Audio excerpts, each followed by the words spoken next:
So I love my jigsaws and crosswords, and I feed the cats, and then when it starts getting light, I feed the birds, and I put a great big tin like that of melted lard. Everybody knows that I do, and then I do it all like that. The bread, put it in the fridge. I break all the bread up ever so small, and then I put it in the fridge. So the next morning it's set, it's nice.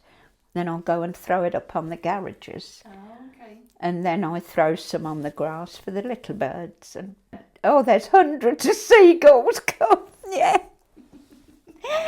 But I don't care. The people like to see them.